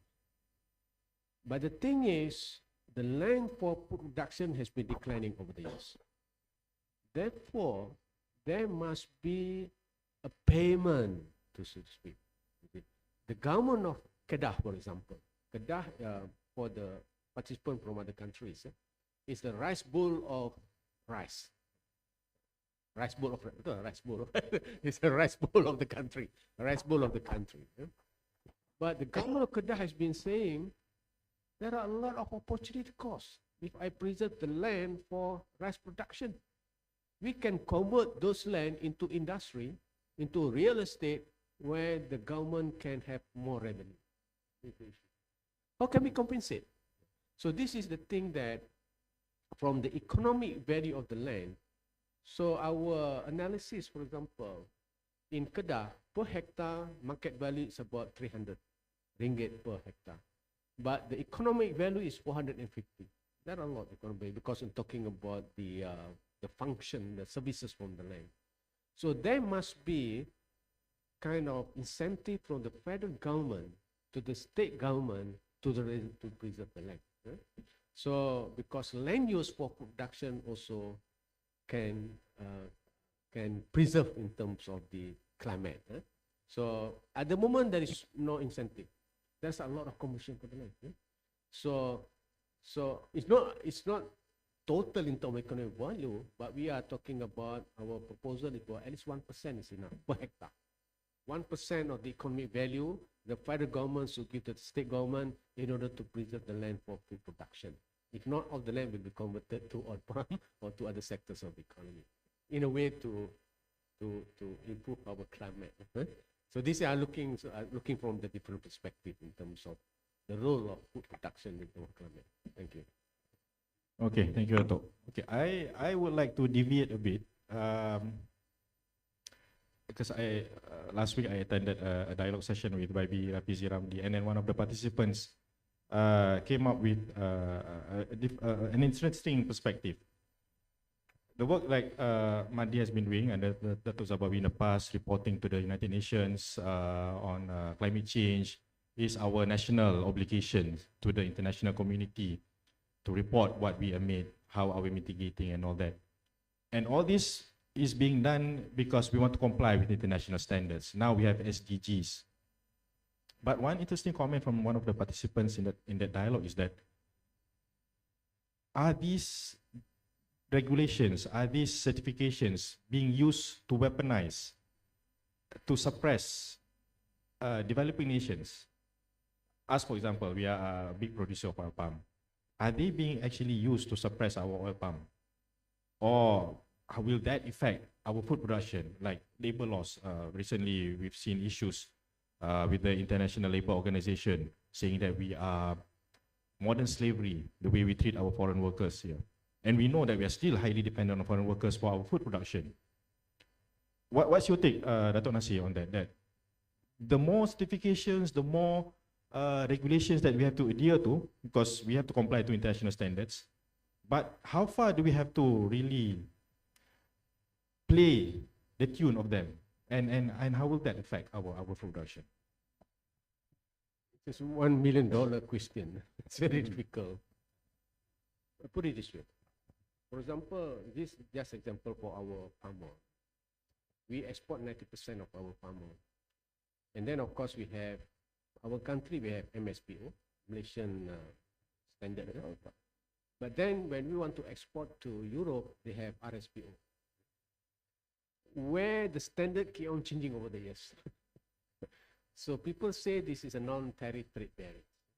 I mean, for those students, tariff is in terms of taxes, but this is another constraint actually, another how to block our market penetration is in terms of what we call non-tariff trade barriers. In a way, it is true. It is non-tariff trade barriers because basically palm oil is one of the cheapest source of vegetable oil. Yeah? One of the cheapest actually. Yeah? And it competes with their vegetable oil in terms of sunflower seed, in terms of all the soybean. Yeah? Because I remember back in 2019 when the price of palm oil went down up to about 3,000 ringgit per ton. And then after that it went up to 7,000, things like that. The government gave us funding about 450,000 ringgit, how to strategize in terms of what we call to counter, we call PR attack, public, all this called, the term called public relation attacks. So we come up with the modules, how we want to counter that. Because the thing is, in the media social, the social media, is that the issue keep on changing. Used to be and then later they're talking about human rights, and then talking about child labor. All this, it actually keep on changing. Of course, I remember when I was like in the primary school, I had my parents to tap rubber. It's not child labor actually. If you go to US also during summer, they also working in the retail outlet, everything. So this is the thing, what they call it child labor. So to answer your question, it's a very difficult to answer, but in a way, yes, it is in terms of non-tariff trade barriers. In order to limit, to restrict our market penetration of palm oil to the European countries especially. But if you export to India and China, no problem actually. Only to Europe basically. That's why they have all this RSPO, we have RSPO and things. Yeah, that's true. But they talking about export products. But certification in terms of food production for our own country is very, very important. In terms of one of the my gap and everything. Because of the element of food security, one of them in terms of food safety. Because as our per capita income increase, we are not talking only whether the food that we consume is enough for my stomach or not, but in terms of whether the food that I consume is nutritious or not, is safe or not. So in a way, certification for domestic market, I think is very, very important. But of course, there are a lot market segmentation. Mungkin, I think in the supermarket, they have one corner for the MyGap product, the other corner for not MyGap product. Not to say they are not safe, but the thing, the certification is they have follow all the protocols. So, yes, it is for those who want to, high income people, want to purchase all these certificate product, by all means. But those who are lower income, probably they cannot afford certified product, by all means they can purchase product. This is for domestic consumption. For domestic consumption, it's very good. It's nothing to do with the trade barriers and everything because we don't export anyway. But for palm oil, yes, it is in form of non-tariff trade barriers. Okay, thank you, Dato' Nasi. I would like to more or less ask the same question to Dato' Zabawi, but biasa bersalah dia a bit in a difficult position because Dato' Zabawi is representing Mardi. Mardi is the focal point for all the certification and compliance. But if it's okay with you, Dato', what's your comment on the, the goalpost being moved? Like what Dato' Nasir said, things, the standards have been shifted year after year after year. Is it something good for us? Do we have to keep on complying? Do we have to keep on reporting to international standards? Is it something good or bad for us? Yeah, of course. International body always put something to us that maybe not to what we call it stop our industry, but at the same time will affect our industry. So too many things, as a professor said, Dato' Nasir said, too many things that they put in front of us to restrict our. For example, if you emit a lot of GHG, so your product will. But there's a challenge to us. To me, I take it as a challenge because if we want to compile with all the the rules by the international bodies to reduce the GHG emission and so on, yeah, this is a challenge. Maybe, for example, in the plantation, we try to find out how to reduce the use of chemical fertilizer by having some other resources. But of course, the chemical company will say, hey, Dr. Zabawi, it's not fair to us. Yeah, but it's the challenge. Maybe we can reduce, not stop the use. I don't believe that we can totally use the biofertilizer and so on. We must still depend on the chemical fertilizer. But maybe we try to reduce it. We find out to reduce the use of chemical to comply with the all the rules by the international. But at the same time, we can, find out the way how to use the organic fertilizer and so on. But to make sure that the production is still on par with that. Otherwise, it's not, benefit to the country. So I think I take it as a challenge actually. Yeah. So I think this is my opinion. Okay, thank you, Dato'. Sorry to put you in a very tight spot there. Okay, so I think we should move on to our last round before we open the floor for Q&A. I'm sure all of our future food entrepreneurs, food producers here have burning questions to ask to our panelists. Okay, for the last round, last words for our future generation here. Maybe we can start with Dato' Nasir first. What's your advice? And if you have anything, any take-home messages that you would like to convey? Thank you.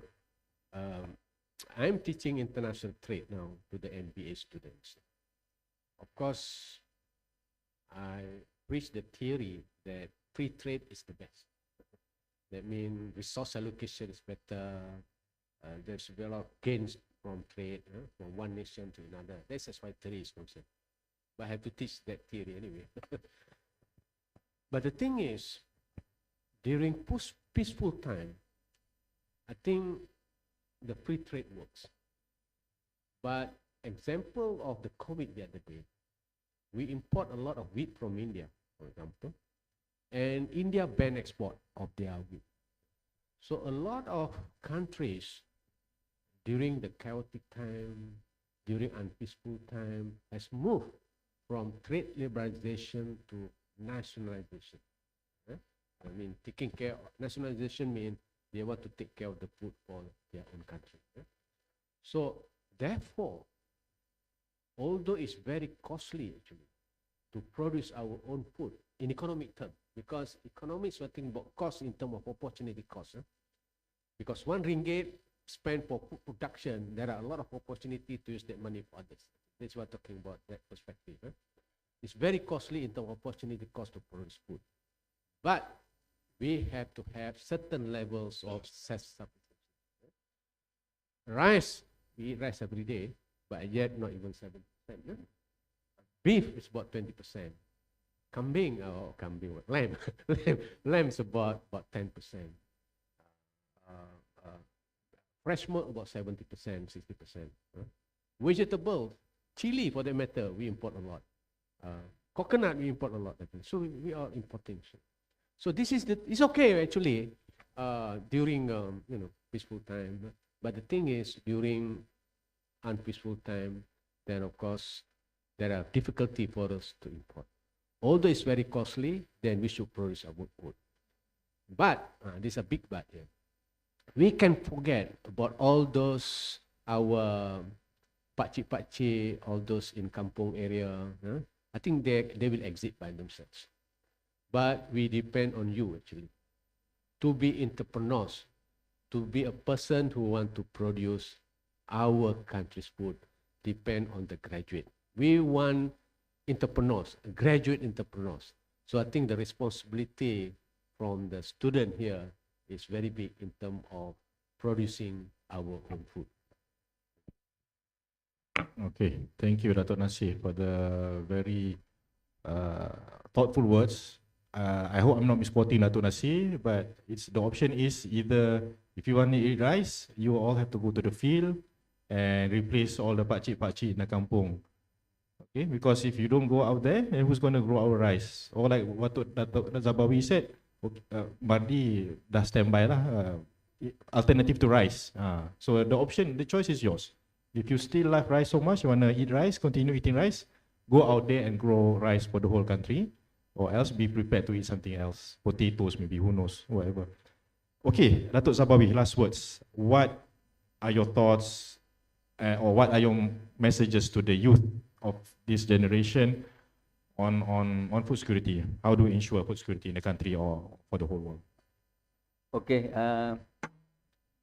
wherever you come from, you can look around in your countries. We survive in terms of food security, and don't think that agriculture industry is the dirty industry or 3G industry, because now most of the researcher, lecturers working very hard to find out the ways to make sure agriculture sector is very sexy.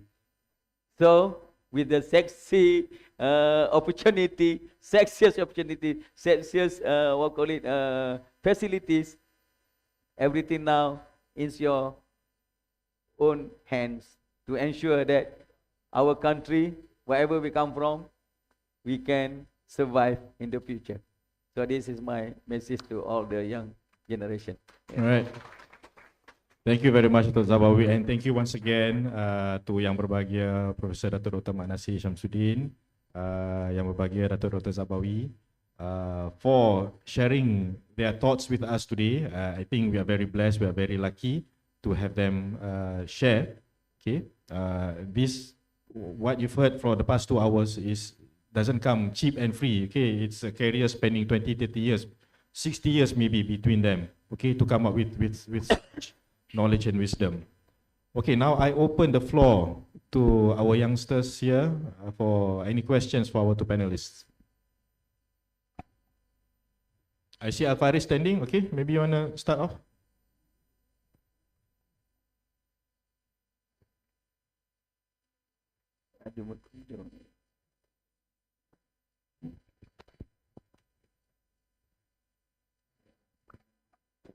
Hello, Assalamualaikum. Hello to our panelist today. So maybe I have like one question. Regarding the food security, which is the youth itself. So we know that the farmers right now, we are lack of the youth farmers, especially in our paddy field. So this is actually being mentioned by Dr. Firdaus itself in his articles. He said that maybe the government should give like a subsidy award to those youth who try to involve in the paddy field industry. And then if the youth able to produce the production, the what we call the sufficient production, they're able to receive the award from the subsidy award to increase the interest from the to increase the interest from other youths.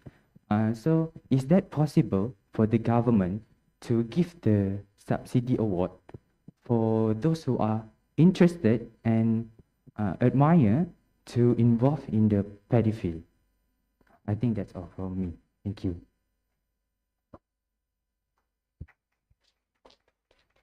Okay, I think the government already have the, the programs, as I said just now, young agropreneurship program to attract the young generation to involve in agriculture, not just in rice production, and every aspect of agriculture. So this is one of the initiative by the government as well as by Mardi. So we have programs to develop the young generation to become the agro entrepreneur. And I would think about, just now, currently we, in terms of rice production, we give the subsidy for the system, but maybe one day we can give a subsidy in terms of the output. So when for example, if the young generation, young agro entrepreneur can produce rice, with the higher yield, maybe the subsidy based on the output. The most they produce, the most the subsidy or incentive they can get. So this is maybe the policymakers can think about that. One of the alternative to attract the young generation. This is my opinion. Maybe better. I think it's a good suggestion that those who can increase the yield, not only paddy lah, then of course they will receive a grant, for example. So award in terms of grant. probably the grant to purchase machinery, things like that. I think it's a good suggestion. But I'm very agree with Dr. Zawawi just now, because our subsidy is basically input based on area that you plant, not really on the output. Should be on the output. The more you produce, the more that you receive subsidy. But now it's on the input base. But there are a lot of issues actually. More political, economic issue. In reality, economics parameters, economic criteria is just one dimension. There are a lot of other dimensions in policy making. That's the issue. Okay, I think it's a good suggestion. Okay, any more questions? Okay, please. Hello, I wanted to ask a question. So basically, based on my observation, I think there is a lot of people who wanted to enter the agriculture industry, but it all comes down to family itself, where these families have their land and their land is inherited by their children, but sometimes it can be an issue for them who inherit the land and what would happen to that, and the land would end up being sold. So I would like your opinion regarding this, what we can do as youth itself to ensure that the land is used for agriculture purpose. Thank you.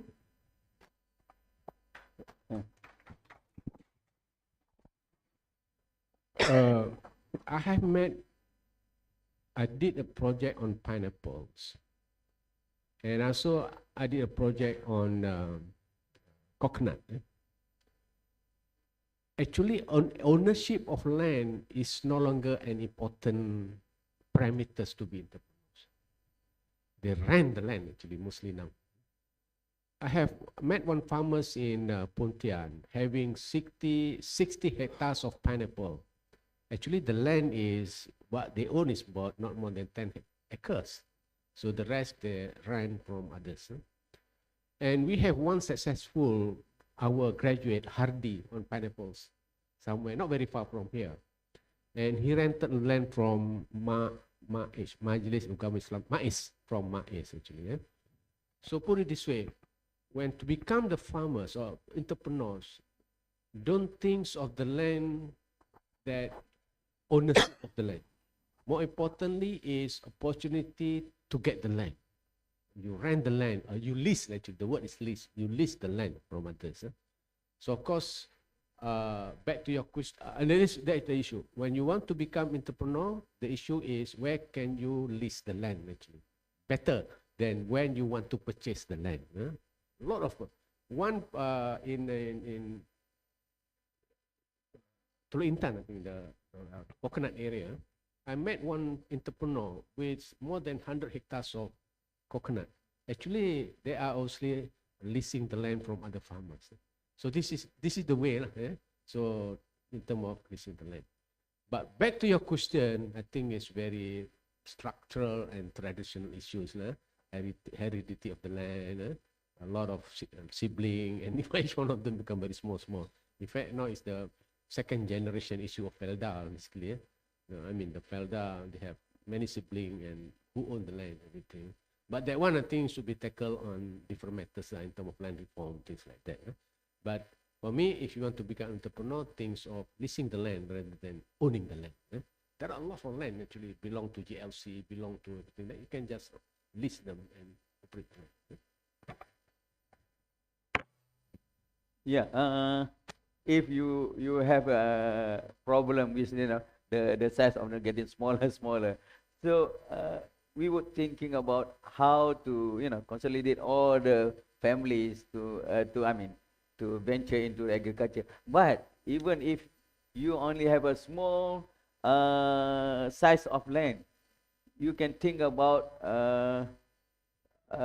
vertical farming, rain shelter that can produce high value crops. For example, in Mardi, we designed one simple rain shelter netting house, only the size about 15 times 20 not meter.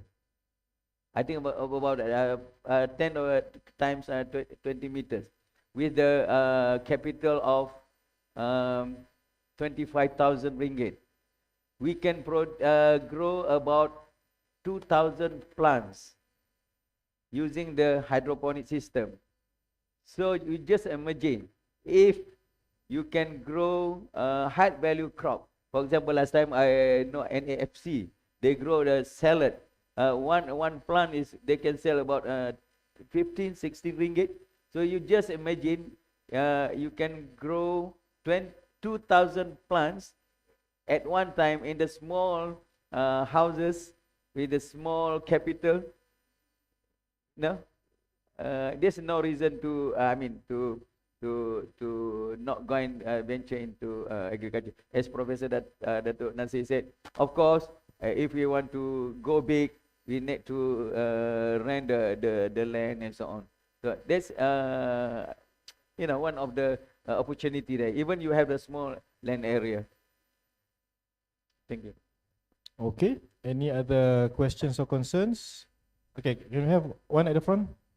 Sekejap, Okay. Hello, Assalamualaikum. Salam. What is your opinion on the women involvement in agriculture sectors, since most of the old farmers prefer to hire male compared to female these days? Thank you.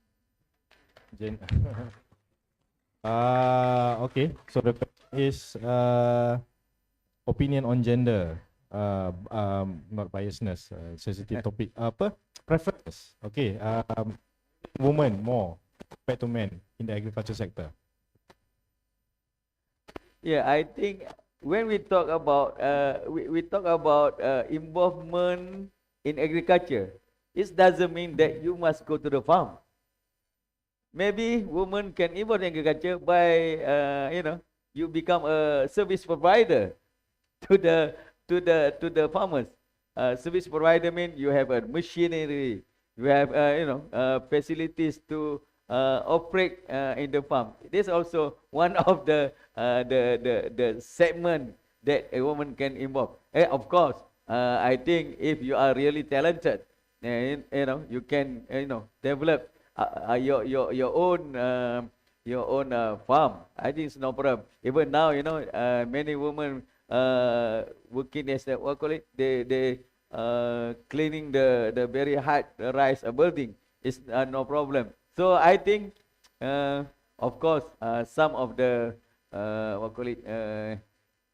employers say, they want a man more than, so the woman is not very robust and very, very. So I think we can involve the woman can involve in very many aspects of farming, not just going to the farm. Thank you.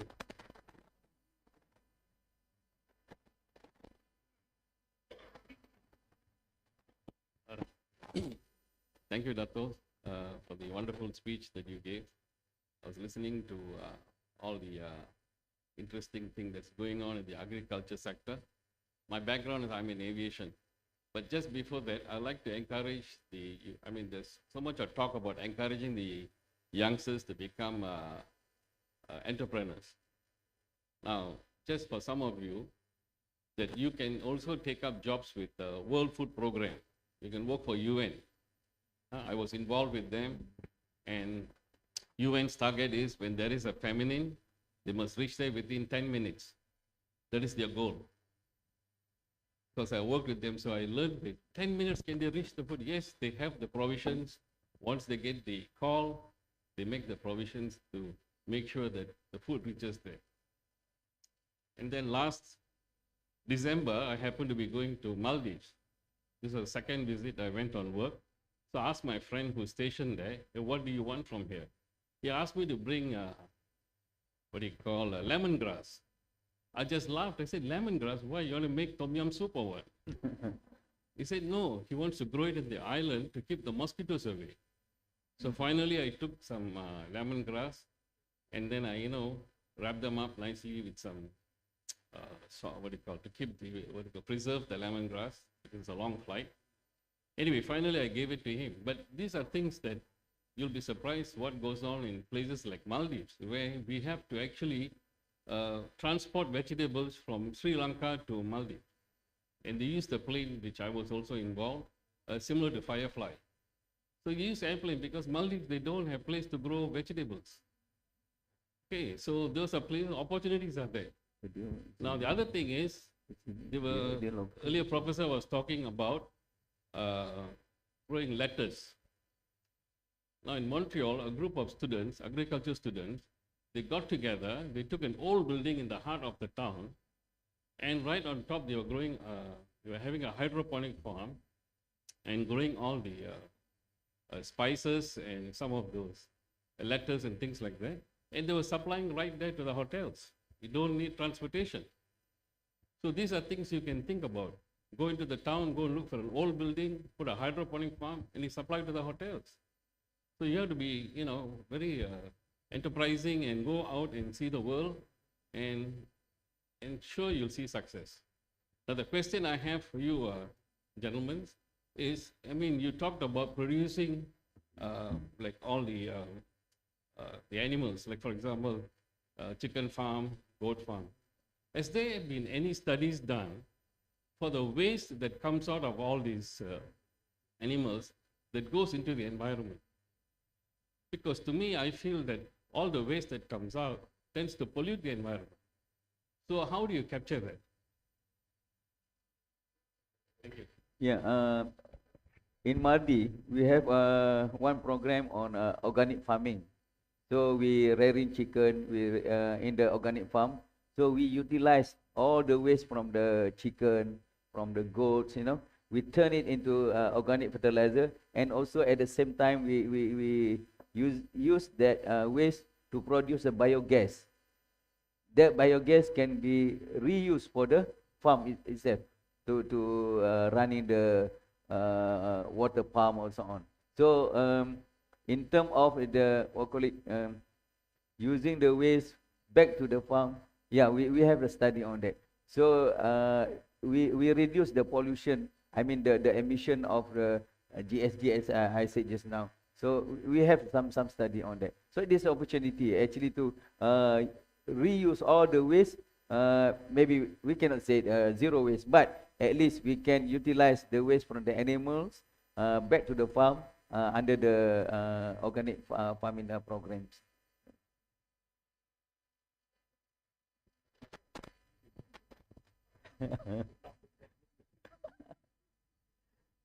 Okay, I think we only have time for one more last question. Yeah, okay, please.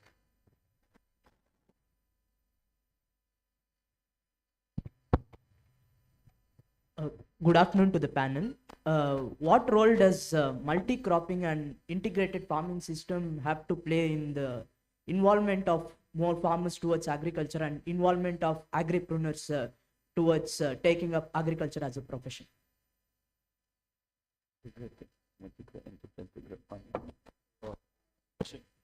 Question is on the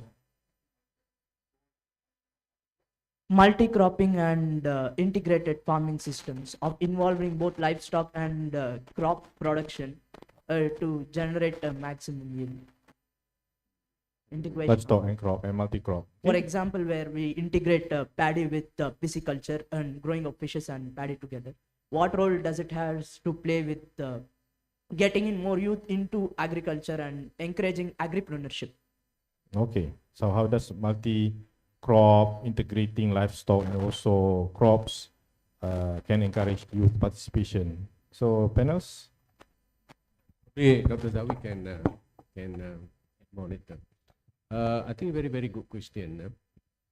We have actually, the government have encouraged integration of oil palm with livestock. We have 5 million hectare of palm oil. Of course, not all are suitable, because I think I was informed that certain age only that can be, because beyond certain age there is no more grass actually. So, but I think this is one of the policy, in fact, written policy in the agri-food policy, that integration of palm oil with livestock to maximize the income. But the issue is there. This is the issue. If we talk to the plantation sector, for them is actually too much work for the plantation. Because I want to focus only on my palm oil. I don't want to have this livestock running around in my farm. So that's the issue actually. So the government, what they target is the GLC, because the purpose is to increase, of course, other than maximize the value of the land, the return from certain hectare of land, is to increase the beef cattle production. That is the issue. So in order to do that, of course, more or less like forcing the GLC, government-linked companies under the government, to have to have the livestock integration with farmer. If not, then the plantation sector is not really willing to do that. But for the smallholders, yes, they are willing to do that. But the question is, 80% of our oil palm is owned by big plantation estate, only 20% by the smallholders. So to answer your question, yes, we have program like that, but not really successful in a way. Yeah. Yeah, I look into two aspects. If you have a not really big area, you can integrate the area with different types of crops together with the livestock, chicken, goat, and so on. If you even you can rearing fish, in the pond. But if you have a big land area, maybe you can integrate, not really integrate all the activities in one system, but different parts of the system. Maybe one parts of the or one compound you can growing vegetable. The other parts you rearing chicken. The other part you growing corn, for example, and then you utilize all the production for the entire area to produce something by your own. So there's two aspects. So if you have a small area, you can integrate everything in there. For example, we have one simple integration actually between vegetable and fish. So we have a technology from Mardi. We call it urban kids. We helping a lot of people in one mosque in Bandar Baru Bangi. So they can produce vegetable for their own, and as well as the fish. So the production of vegetable is organic based production, because we don't want to spoil the fish underneath the hydroponic system. So if we can integrate different activities in one area, or integrate different activities in different compartment of the big area, so we can very success in make sure that we can produce something from the farm. Yeah. Thank you. Okay, thank you very much, Datuk Nasir and Datuk Zabawi. Unfortunately, that's all the time we have for Q&A. But before we end, let's join me in giving a round of applause to our very two distinguished speakers today. Okay, so on behalf of the organizers, thank you once again to Yang Berbahagia Professor Datuk Mat Nasir and Yang Berbahagia Datuk Dr. Zabawi. Okay, so I pass the floor back again to the MC.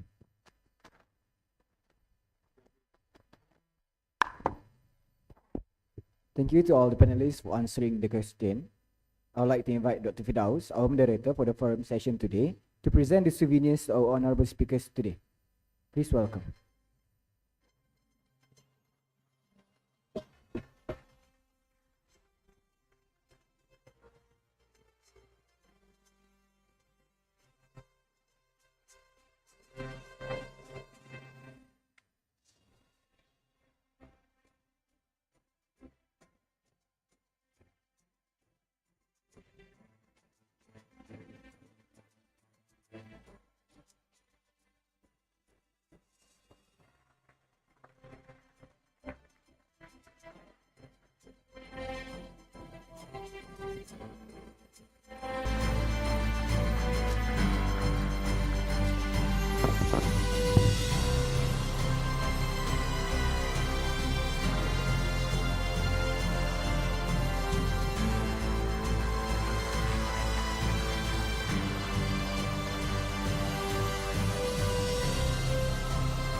Thank you once again to our forum speakers, Professor Datuk Dr. Mat Nasir Syamsuddin and Datuk Dr. Muhammad Zabawi Abdul Ghani, and our moderator Dr. Firdaus. It's such an honor and pleased to have you today.